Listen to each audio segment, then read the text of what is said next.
नमस्कार दोस्तों, India international के इस प्रोग्राम में आपका बहुत बहुत स्वागत है।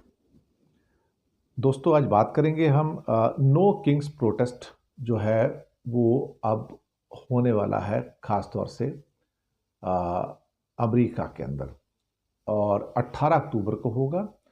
और सड़कों पर 8 से 10 लाख लोग, यानी कि परसों 18 तारीख को उतरेंगे। 2500 शहरों के अंदर ये प्रोटेस्ट होगा और इसका जो नाम रखा गया है, नो किंग्स प्रोटेस्ट। दूसरा, ब्रिटेन ने करीब 44 रशियन शैडो फ्लीट के टैंकर्स के ऊपर सैंक्शन लगा दिया है। भारत की नायरा एनर्जी के ऊपर भी सैंक्शन लगाया है और कुछ और कंपनियां हैं जो चीन की भी हैं, उन पर भी सैंक्शन लगा दिया है। तो एक किस्म से कहा जाए तो भारत आने वाले जो शैडो फ्लीट के टैंकर्स हैं, अब वो नज़र में आ गए हैं और कहीं ना कहीं अब इस बात का एहसास होना शुरू हो गया है कि यूरोपियन यूनियन, अमेरिका और ब्रिटेन धीरे धीरे उन टैंकर्स के ऊपर अपनी चाबी कस रहे हैं, जिसके द्वारा भारत को और अन्य देशों को रशियन ऑयल सप्लाई होता है। तो स्वागत है आप सबका। तो सबसे पहले अब हम अमेरिका की बात करेंगे कि अमेरिका में जो प्रोटेस्टर्स हैं उनका एक हल्ला बोल होने जा रहा है और बताया जा रहा है कि 8 से 10 लाख लोग 2500 कस्बों में, शहरों के अंदर उतरेंगे 18 अक्टूबर को। और इसका नाम दिया गया है नो किंग्स, यानी कि कोई राजा नहीं चाहिए अमेरिका के अंदर। इसी नाम से एक प्रोटेस्ट 4 महीने पहले भी हो चुका था। तब भी 5 मिलियन से ज़्यादा लोगों ने सड़कों पर उतरकर डोनाल्ड ट्रंप के बढ़ती हुई जो पावर्स हैं वो उसके खिलाफ जो हैं वो एक किस्म से कहा जाए तो सड़कों पर आ गए थे कि आप अपनी एग्जीक्यूटिव पावर्स का जिस ढंग से इस्तेमाल कर रहे हैं वो हमें मंजूर नहीं है। आंदोलन क्यों हो रहा है? संदेश ये कि अमेरिका किसी राजा का देश नहीं है, ये लोकतांत्रिक देश है। और प्रोटेस्टर्स मानते हैं कि ट्रंप ने डेमोक्रेटिक सीमाओं को तोड़कर अपने हाथ में ज़्यादा ताकत लेने की कोशिश की है। वो अदालतों की भी अनदेखी कर रहे हैं, वो विरोधी आवाज़ों को भी दबा रहे हैं, मीडिया, आर्टिस्ट और उन पर सेंसरशिप लगा रहे हैं और मनमाने ढंग से जो टैक्सेस लगाए गए हैं उससे उनकी ज़िंदगी मुहाल हुई है। करीब 7.5 लाख फेडरल कर्मचारियों को फरलो देकर निकाल दिया गया है। मकसद यानी कि नौकरी से निकाल देना।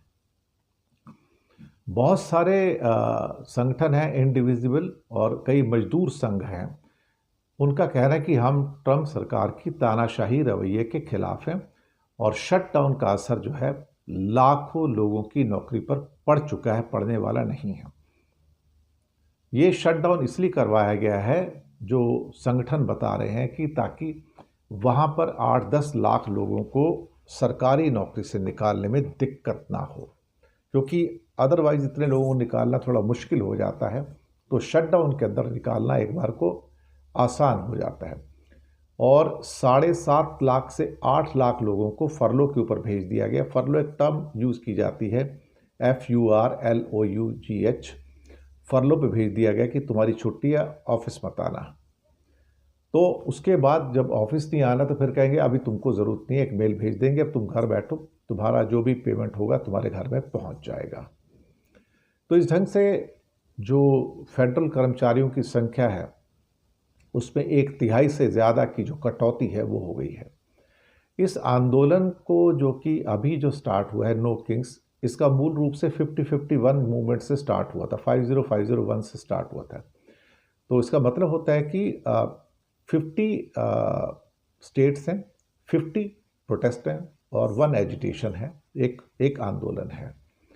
मकसद ट्रंप की राजा जैसी जो पॉलिटिक्स है उसको चैलेंज करना, और ट्रंप खुले तौर पर 3rd टाइम भी प्रेसिडेंट बनने की बात करते हैं और अपने आप को किंग डोनाल्ड की तरह पेश करते हैं।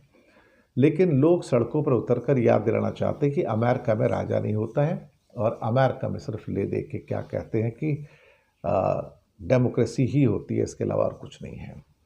8 लाख से ऊपर सिर्फ American federation of government employees इसमें शामिल होंगे और मुझे लगता है कि एक बड़ा मूवमेंट है, ये छोटा मूवमेंट तो बिल्कुल भी नहीं है और अपने आप में ये बहुत ही महत्वपूर्ण है। तो इसके अलावा बिहार में जो एक इलेक्शंस होने जा रहे हैं, वहाँ पर एनडीए के बीच में काफ़ी हद तक एक मारामारी वाली स्थिति पैदा हो गई है। ख़ास तौर से चिराग पासवान और जेडीयू वहाँ पर कई सीटों के ऊपर, करीब 5 सीटों के ऊपर दोनों इस समय आमने सामने हैं। अब ये आमने सामने का मतलब ये हुआ कि ये हालात जो हैं काफ़ी हद तक जो है चिराग पासवान के खिलाफ जा रहे हैं। अब 5 वो सीटें जो चिराग पासवान को दी गई थी, वहाँ पर जेडीयू ने अपने कैंडिडेट खड़े कर दिए हैं। अब ये जो सीटें हैं, इन सीटों में से सोनबरसा, मोरवा, एकमा, गायघाट और राजगीर हैं। हालांकि बाकी लोगों ने भी अपनी कैंडिडेट डिक्लेयर किए हैं, लेकिन चिराग पासवान ने अभी तक कैंडिडेट डिक्लेयर नहीं किए थे। लेकिन ये 5 सीटें चिराग पासवान को दी गई थी और यहाँ पर नीतीश कुमार, जो कि अभी तक बड़े भाई की भूमिका में थे, अब वो भी नाराज़ हैं कि वो बड़े भाई से छोटे भाई के अंदर आ गए, क्योंकि बीजेपी उनके साथ अब साहब क्या कहती हैं कि बराबरी का दर्जा दे रही है, या कहा जाए कि अब उन्होंने जेडीयू के पर कतरने शुरू कर दिए हैं।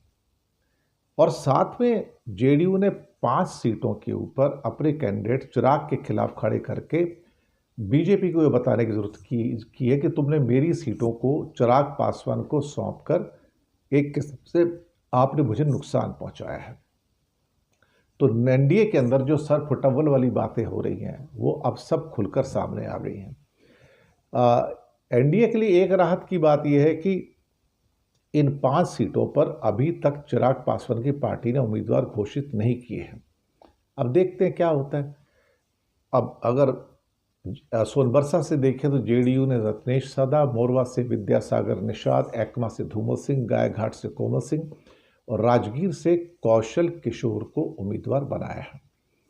देखते हैं अभी क्या होता है, लेकिन फिलहाल जो स्थितियां निकल के आ रही हैं वो कुछ इस किस्म की हैं कि जो शायद उतनी राहत देने वाली नहीं है, ख़ास तौर से एनडीए के लिए। और अगर ये सिर्फ फुटबॉल और बढ़ती है तो इसका एडवांटेज जो है वो तेजस्वी यादव की पार्टी और कांग्रेस का जो महागठबंधन है उनको मिलेगा।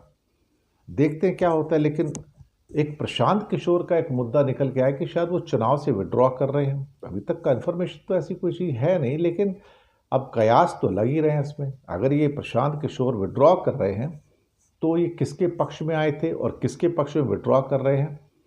अब ये चीज़ें धीरे धीरे कन्फ्यूज़न की स्थिति से बाहर आ रही हैं कि प्रशांत किशोर एक किस्म से मोदी की ही बी पार्टी के तौर पर काम कर रहे थे और अब वो वहाँ से हट के मोदी को ही फ़ायदा देना चाहते हैं, क्योंकि उन्होंने सोचा था कि शायद वो आरजेडी के और कांग्रेस के वोट काटेंगे। लेकिन हो सकता है कि बीजेपी को इस बात का एहसास हुआ है कि शायद हमारे वोट ज़्यादा कट जाए इस चक्कर में, उनके तो कटेंगे, हमारे वोट भी कट जाएंगे। तो यहाँ पर जो चीज़ें हैं मुझे लगता है कि काफ़ी ट्रिकी हो गई हैं। तो प्रशांत किशोर का उतरना ही चुनाव के अंदर, इसका मतलब कि उनको अच्छी खासी फंडिंग हुई होगी, तभी ये सब कुछ हो रहा है। तो चलिए, चैनल को सब्सक्राइब कीजिएगा, लिंक आगे भेजिएगा। हो सके तो छोटी छोटी आर्थिक मदद भी कर सकते हैं। नीचे में आपके लिए यूपीआई नंबर और बैंक अकाउंट नंबर दोनों दिए हैं। किसी एक को चुनकर छोटी सी मदद करेंगे तो अच्छी पत्रिका तक बचाने में आप हमारे सहयोगी भी बनेंगे। धन्यवाद।